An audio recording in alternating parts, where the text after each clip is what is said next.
This is an oral history interview conducted for the Witness to War Serving a Nation project at Nosno Regional High School in Cape Cod, Massachusetts.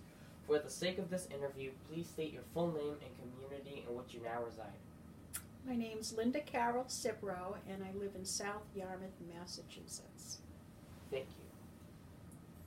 Let's start off with, what was it like growing up on Cape Cod in the 50s? Well, I didn't grow up in Cape Cod. I've only lived here for 18 years. I grew up in Shrewsbury, Massachusetts, and it was quite different growing up back then than it is now for this generation. I mean, we had a lot more freedom, and we felt safer in our lives, and we were able to play without parents being helicopter parents around us. So it was nice growing up in the 50s and 60s and 70s. When did you go into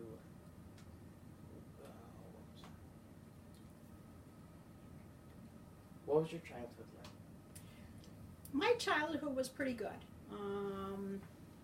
I grew up with a mother and father. My parents did divorce, but we still, it was a different way of growing up. We could play all day without ever having to come back home until it was time for bed. It was a simpler life back in the 50s and 60s. That's about all I can say. It was a simpler life, which I wish my children did have some of that growing up, but my grandchildren haven't been able to experience a life of freedom.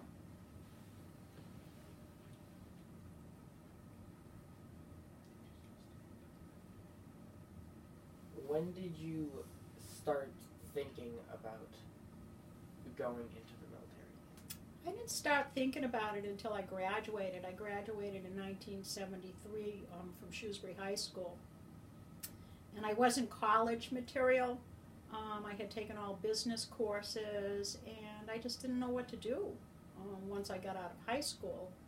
So a friend of ours was in the Air National Guards, and he asked if I'd like to join, and I had nothing going on in my life at that time, and there was no war going on at that time. It was the end of the Vietnam War, and I said sure. You know, it was just a new experience, something I just wanted to try in my life. It only took up a small part of my life. How long were you in the military? I was in the military for 2 years. Back then, a lot of people had to sign up for 4 years, and that if you were a guy. It was quite different being a female in the military in the 70s. So I was allowed to be in it for 2 years, and then I was able to get out when I wanted to go into a career. I was honorably discharged at that time after 2 years. But it was fun. It was fun being in the military.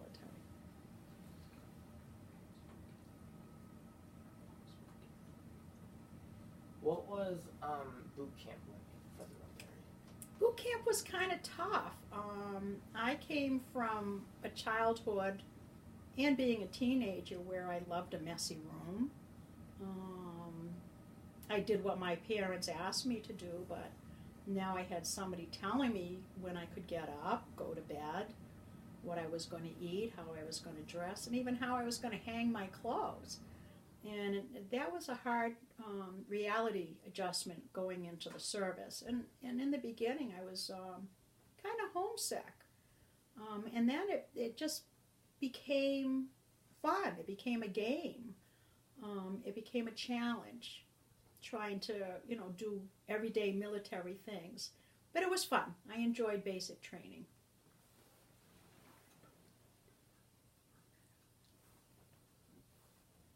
How did the boot camp differentiate from if you did it when you did it to say if a man did?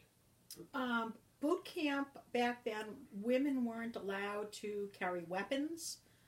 We weren't part of the war. And even today, women are not, I believe, are not allowed to fight because there'll be a distraction to the males in the military. And so what we did is we went to school. We did have to do a lot of the same things as the guys, other than the weaponry. And we had to march, we had to run, we had to do the obstacle courses and such, but we didn't have the military training that a male would have back then. We were more into, which was a disappointment, on how to do our hair and how to paint our nails. And that was it was strange that was what women did in the military at that time. What was your job in the military? I worked in admin, and so my job, which is the course I took, when you go into the military and once you go through basic training, you can decide different things that you'd like to go into, like electronics or mechanics, and I chose admin because I had a business background. So most of it was doing paperwork, filing, a lot of paperwork. We didn't have computers that you know of today. So a lot of it was typing and filing and lots of paperwork. That's all I can say it was. It was an office atmosphere.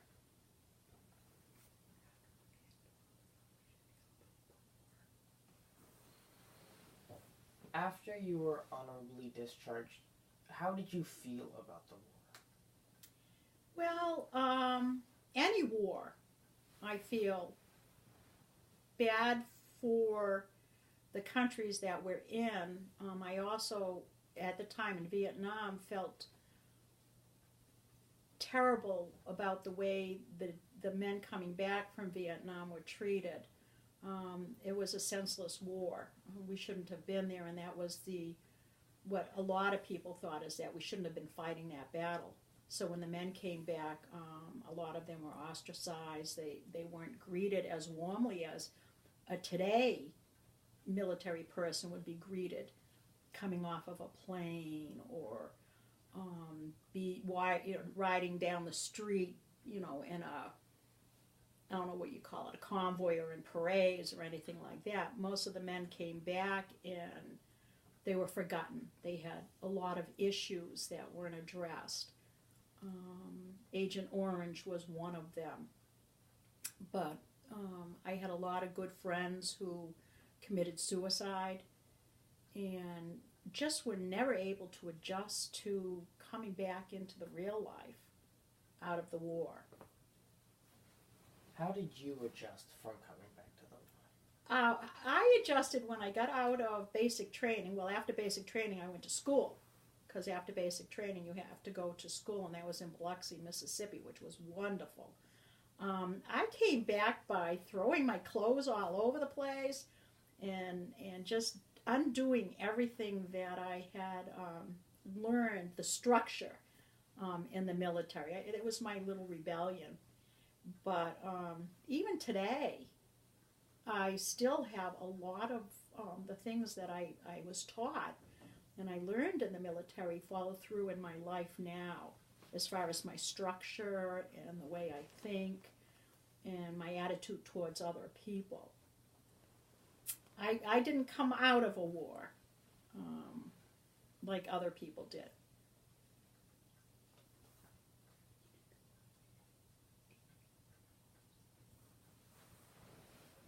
Could you elaborate on who Admiral Orange is?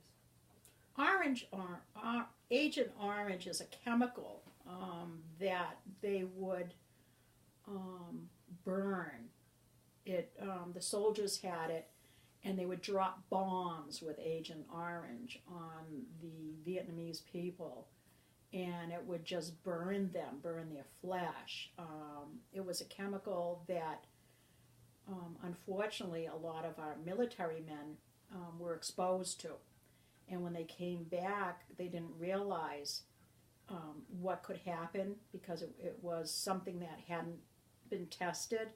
And so they came back and they later had cancer, um, brain damage. It did all kinds of things to the body that they didn't realize it was going to do. All they knew was that it was a wonderful weapon that could destroy and manage the fighting going on.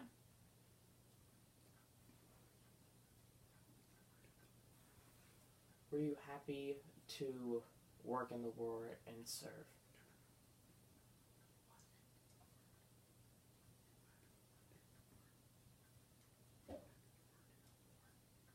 Were you happy you weren't in the war? So. I think so. I don't know if I would have joined the military if I knew I was going to go into war. I was more into the military for an education. And there are a lot of people out there that out of high school went into and still do go into the military for an education. And then what they do is they give so many years back to the military, whether you go through for being a doctor and then you give back 4 years into being a doctor for the military. So that's what I did. Oh, itchy, sorry. Itchy nose.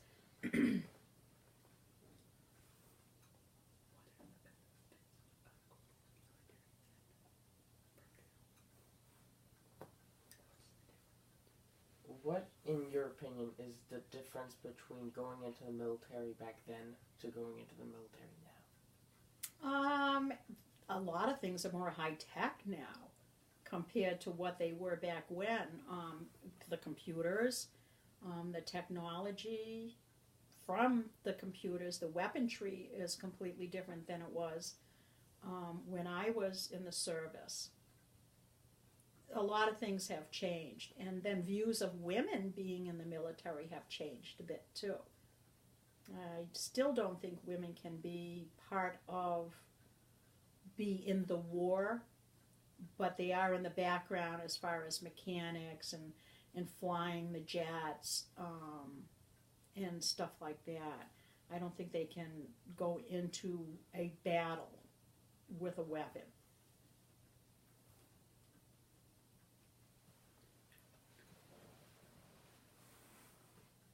Are you proud of how far women in the military have advanced since you were in it? Yes, I am. Yes, I am. It does show that women are strong. They might not be as physically strong as men, but they are strong, and they are mentally strong. And they are also allowed to serve their country. Women are also patriots, just like men are. It's not one sex over another as far as being proud of your country and wanting to be a part of something for your country. You're not seeing a lot of that nowadays, especially with the kids. You're not seeing any patriotism. They have no side that they want to take. And you should be proud of the United States. You should be proud of the people who served in the military to give you all the freedoms that you now have. When you came back from the military, how was it adjusting back, or did you not have to adjust? Well, I still had to, because I was in the Air National Guards, I still had to be at the base, whether it was in Chicopee or Worcester.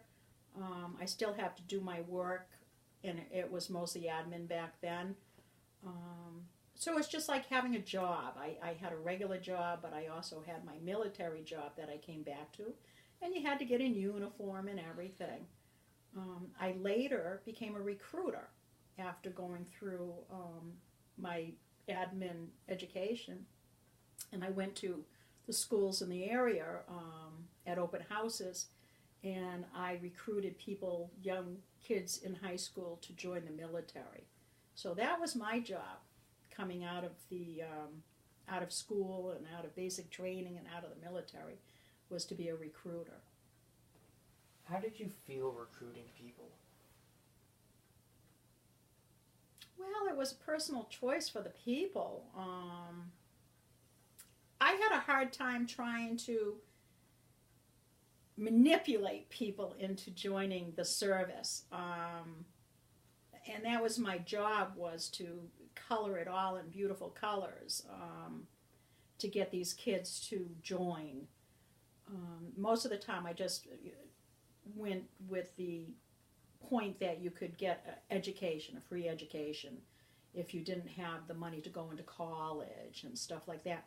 At that time there was no war, so it would have been just kids going into the service to get an education. Was it harder to get kids to join the military the more they were educated on the trauma of the military? Yes, people didn't want to go into the military. There was no need for them to go into the military at that time. Just before I went in, when I signed up, there was a draft. So you didn't have a choice whether you went into the military or not. A lot of the young men were given a draft number, and if your number came up, it was time for you to join the service. So when I was recruiting young men and women, they didn't have to join the military because there wasn't a crisis, there wasn't a war. So you had to push more towards the education, behind joining the service. Did you have any traumatic experiences, like seeing anything that you probably would not have liked to see if you weren't in the military? No, we were pretty protected. Even in basic training, we were protected. We were separate from the men. Going in school in Biloxi, we were also separated from the men. We were pretty well protected, being in the service. And again, we weren't at war, and the men weren't prejudiced against us being where we are. There was no drama at that time, no. It was fun. I had a blast. How did the military end up affecting your relationships? It made me a stronger person. I didn't take any crap from anybody. It made me, as I said, a stronger person. I felt strong, both physically and mentally. And a lot of what I learned in the military followed through to what I do nowadays. And that's working for the town of Yarmouth. And how I handle people in my life. I still have that. I even walk, like I march sometimes, because I did enjoy marching. That was one of my most favorite things in the military. So, what ended up becoming a favorite memory of yours from the military? What was one of your most memorable moments? Well, one of my most memorable moments was leaving basic training and traveling by bus from Lackland Air Force Base in San Antonio, Texas, which is very, very hot. I had never, ever experienced heat like that before, coming from New England. But traveling by bus through the southern states to go to Biloxi, Mississippi was very, very nice. And then being able to see how beautiful the country was and how Biloxi was. It was different. I got an education coming from New England and seeing what it was like down south. But it was a wonderful time in the military. So, from going to the military, where did you go after you left San Antonio? After San Antonio, I went to school in Biloxi, Mississippi. And so after that, what? Then I went to Worcester. What was your plan for the future? What were your goals? Well, I had thought at one time that I wanted to be what they call a lifer, which even to this day, I'm a little disappointed that I did leave the service after 2 years, because there were just so many benefits from being in the military as a lifer. And that means that you could retire when you're in your 50s and you'd have all the benefits. And I hadn't thought about it back then. When I joined the military, it was for something for me to do at that time. And then when my time was done, I moved on to other things. And then I moved on to getting married and having children. And the military was behind me. Do you use anything from the military in your life now? Yes, I'm pretty structured. A lot of what I do is structure. And I'm very diplomatic. And I know how to change situations for a more peaceful outcome. And the other thing that I learned, and this is strange, is while I was in basic training, we had to go through a driving program, and all kinds of pictures were flashed at you over and over again of different situations and how you should react to different situations and while driving. And I'll tell you, it has saved me several times when I should have been in a really bad accident and I wasn't. And it's amazing how it's in your brain and how it comes forward at certain times to help you. But I still believe in the structure, and being such a group together, working together, was great. So you say you would say that you gained a lot of experience and you learned a lot from the military? I grew up in the military. Coming out of high school and not knowing what I wanted to do, and knowing I didn't want to have any more schooling for a while. It was a rude awakening going into the military, and it changed me. It really did, into the person I am now. And I've been able to use that and carry it through with the rest of what I do in my life now. My follow-up question for the question I just asked you is, how did the military not prepare you for some things in the modern world? Like, were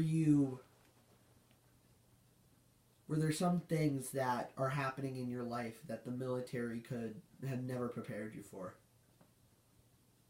I don't think it's the military not preparing me for anything. What I'm disappointed in is the way the world treats the military. These young men and women are out there doing things that they never even thought they'd have to do. And they're not being thanked. People aren't grateful for what they do. So that's what I got out of it. I'm disappointed over how people are treated now. Do you have any regrets from the military? Only that I didn't stay in. I should have stayed in, but then I wouldn't have my husband, I wouldn't have my children, I wouldn't have my grandchildren. It would have been a different life. I don't know how it would have turned out, but we all have our own destinies, and I'm very happy where I am now. When you came back from the military, how did your military training and everything that you went through affect your life, like, right after? Well, right after, when I went into the military, I was engaged to this young man. And our relationship wasn't all that great. He was the dominant person in the relationship, and I had always been a person that would always step back and yes everybody, and I came back a stronger person, and I wouldn't put up with any abuse or people putting me down, or I made my own choices. I didn't have other people make choices for me, and that changed my life, and the guy was no longer in my life at that point. But it did. It made me stronger coming back from the military, and prouder to see that I could do what I did there. And I think all kids should have a little time in the military coming out of high school, and I believe that would change their lives for the better. Does the military, because you have learned to take orders, does it make it easier if you do have a job at this time to be able to follow directions and do what you need to do and do it efficiently and effectively? That's why I have the job I do. That's part of my job, is to be able not to be micromanaged and to make sure everything's done on a certain timeline. Right now I'm responsible for budgets, reports. Everything has a time constraint on it, and I'm able to do that because I'm structured and I'm organized. But that's what I do now.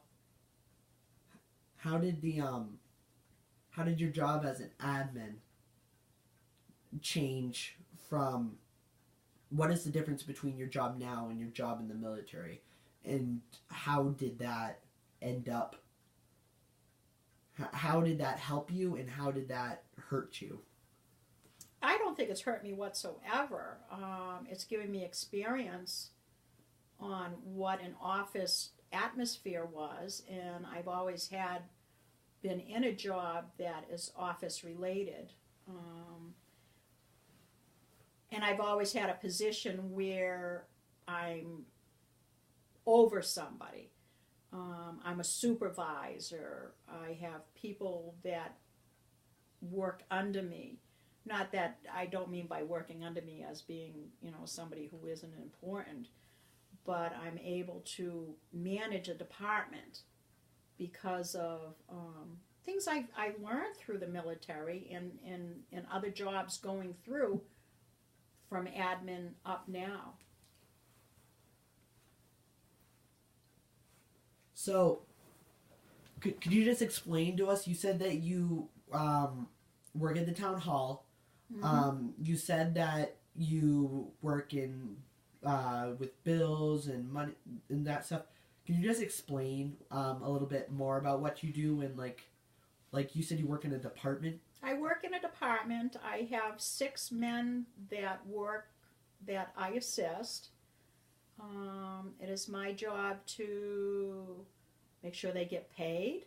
I take care of all the bills. I take care of the budget. I have to get out weekly reports. I create town reports.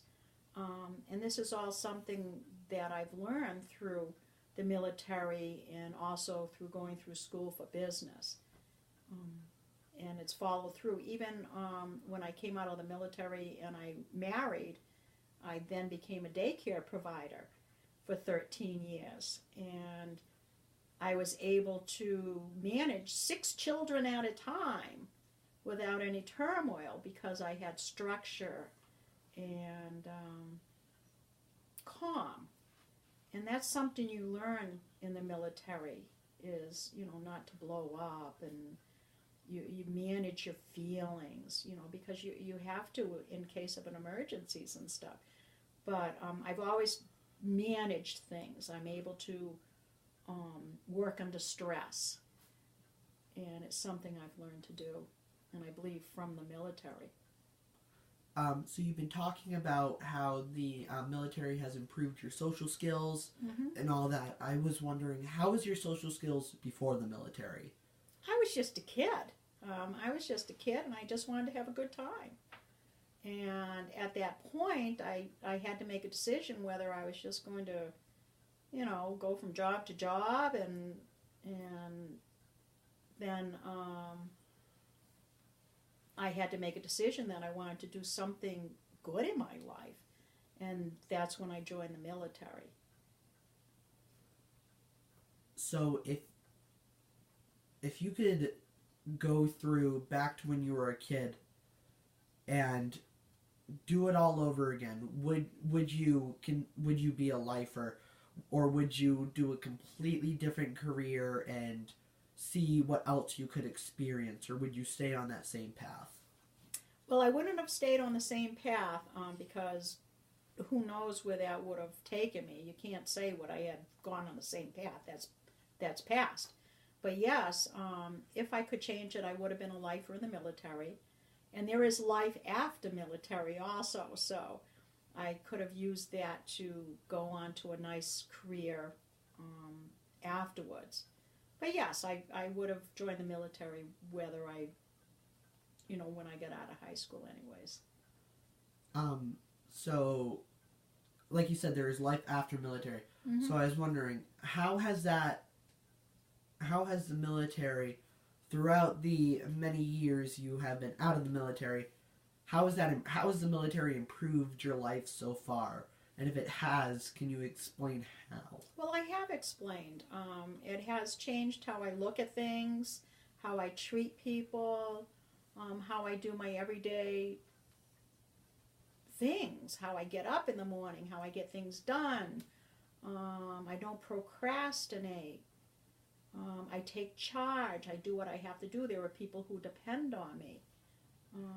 And this is all something you learn. And it follows through, through your everyday life. So, this is going to be my final question. What was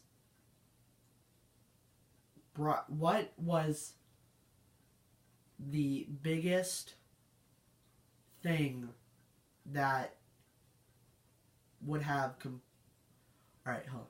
What was the biggest thing in the military that wanted you to stay as a lifer? Was it the education, or was there like a deeper thing to it? Did you want to just further yourself in an education, or did you have some other plan in mind? Well, you could only go so far in your education.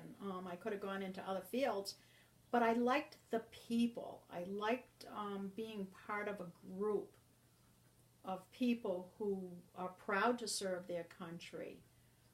They all have the same mindset going, in their everyday life, instead of people going this way and that way and not even knowing who your neighbors are.